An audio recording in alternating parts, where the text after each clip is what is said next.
Hello everyone, I'm Kevin, otherwise known as 4BX257, your friendly neighborhood vintage G.I. Joe toy reviewer. And it has been a while since I've done a video. As a matter of fact, it's been kind of a while since I've done any type of social media at all. And while I don't apologize for that, because it's just boring adult stuff in the background. That's all it is. And I really do want to get back into doing G.I. Joe reviews, because not only is it the 50th anniversary of my channel on YouTube, but it's the 60th anniversary of the G.I. Joe name. I think I really ought to squeeze into something within the last couple of days of 2024. That being said, throughout all these years that I've been kind of, well, AWOL, I haven't stopped collecting G.I. Joes. I have kind of amassed a few things which I really do want to get to reviews. Quite frankly, a lot of my purchases have really just been amassing army builders and things to fix up stuff which I already had. So I'm not going to actually show that within my massive G.I. Joe toy haul, but what I will show is in no particular order. And here's Destro's Dominator from 1990. I don't know if it's coming out on the camera or not, but it's actually quite dusty and dirty. Not the usual condition I like to present my G.I. Joes in on camera. But I paid quite a lot for this, not only because it was like perfectly complete, but it also was intact as well. I don't know if you can really see that here and here, but there's like 2 tabs on each side. Let's see. Yeah, I think you can see it a little bit better here. These 2 tiny tabs. They're almost always broken off on these examples. So when I saw this one had perfectly good tabs, I snatched it up. And here it is in its tank form. I don't know, I'm not really feeling this, but if there are any Destro Dominator fans out there, what do you think? Is there any way to make this look, I don't know, a little bit better? Next is the 1993 Ghost Striker. Ever since I saw Hooded Cobra Commander 788's review on this, like a couple of years ago, I've always really wanted one, but ever since that review I was like, I really need to get this thing into my collection. It's a beautiful jet. Finding one in Canada, and yes, this is the Canadian version of this, is really difficult. I just sort of bit the bullet and tried to find one that had as much, complete, at least working electronics on it, and this does work. So that's one great thing. So some of the missiles and the figure, I just had to source elsewhere, but once I got it all completely together as it is here, this thing is just amazing. It's an amazing display. And here we have 2 different Cobra vehicles, which actually have a couple of things in common. Apart from the ugly orange color scheme that they both seem to be rocking. Now, they're actually from 2 different years, so it's actually kind of strange that they look so similar. But anyway, I did not actually mean to buy either one of these. They both came in 2 different job lots of toys, which I did want, and got some really good stuff out of those job lots, but these guys were left behind with a couple of things missing. And those things were already in my parts bin, so I was like, I might as well just complete these guys and keep them in my collection for now. Maybe I'll just review them, and for a joke at least. This 1991 Paralyzer kind of reminds me of something from He-Man, really, just especially with these paper stickers. It's really weird.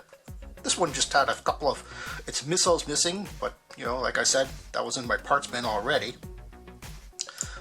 I don't know what this stupid dingus wire is for. It doesn't say in the instructions what to hook that up to. I'm hoping that somebody online will actually help me out with that, because if I do a review of this, I'll look like a complete idiot with this thing just kind of hanging out loose, not attached to whatever it's supposed to be attached to. Next is the 1992 Parasite. A rather big vehicle. I'm actually surprised this was actually in a parts bin, because, I mean, all it was missing were these, I don't know what, Ninja Star mine thingies. And I had those in my parts bin, but the real gem of this particular toy is this weird little catapult thing, which is usually not intact on these things. This is the thing which is usually missing and not these things, so I was grateful for that. And here we have a 1989 Track Viper. Driver, the Hiss 2 tank, which is out of frame, but that doesn't matter because I've shown that already, I think in a previous update video many years ago now. But I didn't have the figure at the time. He comes complete with this little pistol here. I actually got this quite a while ago, but I recently got a second one in a job lot, and I thought that was quite nice. He doesn't need the extra pistol. I mean, if I'm going to show him complete, you only really need one example. His tank only comes with a one driver figure, but because the seats are side by side, I thought it would be nice just to have a second figure side by side with that. And I have caught the variation bug recently, so a lot of my early figures, if there was like a variation, I'm starting to hunt them down. 82 through 85, I think. I probably won't venture into the variations of 86 and onwards, because that's a lot. But here I finally have a complete variation spectrum of the 1984 Blowtorch figure. Him having the different facial paint from his hair. And that guy has the same. This guy has a hole in his helmet, that one does not. And one variation which is really hard to come out on screen because, as you can see, a lot of these early blowtorches, they had like really stiff flamethrowers. This one, I mean, you can almost hear the twang when I'm doing this. And finally, I got one which is actually quite rubbery. Again, this is really something that you really need to like hold in your hands in order to really appreciate this. And here we have a couple of my holy grails. As you know, I'm a Canadian collector, so when something which is rare and Canadian pops up, I'm all over that. And this is from the 1982 Sears 3-pack. Now, I've shown this before. I think I've shown the construction of the case. This is a custom case that I made specifically for this. But one thing which I did not have was the file cards. Those are not original to the set. The Grunt and the Flash are actually from the large carded figures. They're Canadian, but they're actually from the carded series. But this, I finally found one from the 3-pack. Yeah, it's cut out on the side here, but it's really rare. It's a hard find. The other thing I really like is I really like my Aviva diecast stuff. So I finally found a Ram. And yeah, the bubble is loose on this, but it's intact with the background bubble thing, which holds the vehicle intact here. As you can see, the Canadian package differs quite a lot from the US version. I don't know why. Personally, I actually do like the explosion background and the mostly dark, because that is actually fairly close to what the regular carded and boxed G.I. Joe stuff was at the time. This is more like something that you'd find on the more ancillary stuff, like stationery and stuff like that. So it's a beautiful card, don't get me wrong, but I really remember these things being on the shelves back in the day, so that's what I kind of really wanted. And I finally found a Ram, meaning that this is the second to last one in the collection. There's 6 of them, and the only one I'm missing is the hardest one, which is the Vamp, which is the most popular. And now back to 1990s G.I. Joe silliness with Ninja Force. I have the complete first wave of Ninja Force figures here. I'd already had and displayed this 1992 Storm Shadow before, but now I have all of his, well, minions, I guess. This is Dojo. This is, I believe it's pronounced Shebang or something, but I'll always call him TJ Bang because that's a lot of capital letters all in a row. And we have my favorite of them, Nunchuck. Now, he doesn't have his accessories here. I don't know where they went. They're probably in my parts bin. We have Slice here. We have the Red Ninja, who is not red and is just a remold of Dice. And here we have the 1989 Raider with its driver Hot Seat. I might have shown Hot Seat before because I bought him with a whole bunch of other drivers, so I might have shown all of them all at once. But I definitely did not have the Raider at the time because this was a very difficult vehicle to complete. with its many parts which can be broken. It's amazing because this thing is much bigger than I thought it was going to be. Well, you definitely got your money's worth out of this thing back in 1989. It's half vehicle, half playset, really. As I said before, I have caught the variation bug, but I am limiting myself to 1982 to 1985, and we have a pair of 1985 Trouble Bubbles, or Cobra Flight Pods, whatever you want to call them.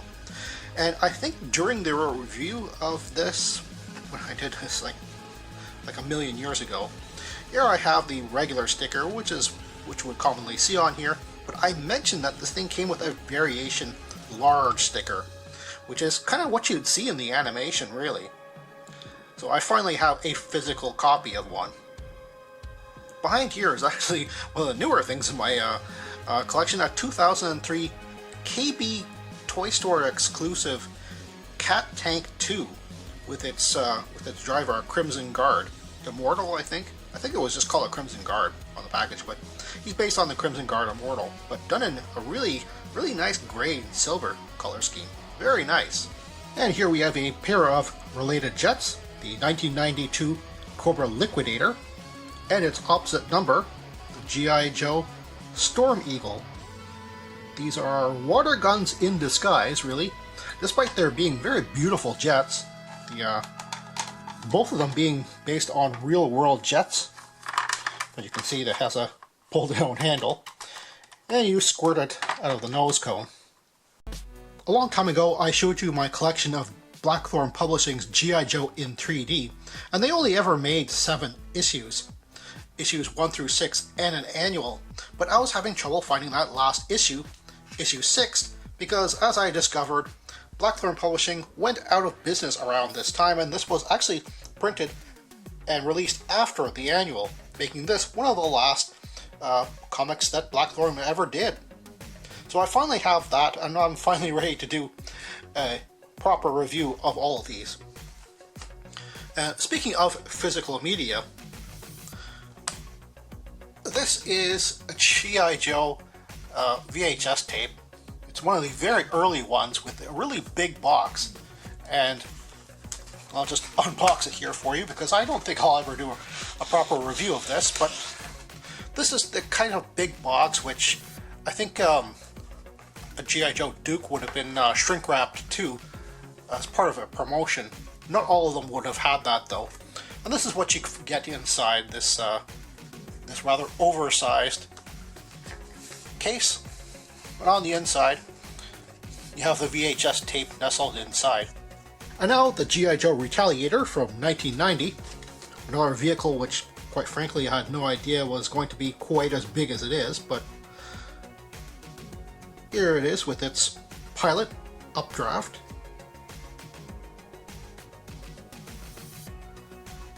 And last but not least is a 1994 G.I. Joe Action Soldier, the 3 3/4 inch version, of course.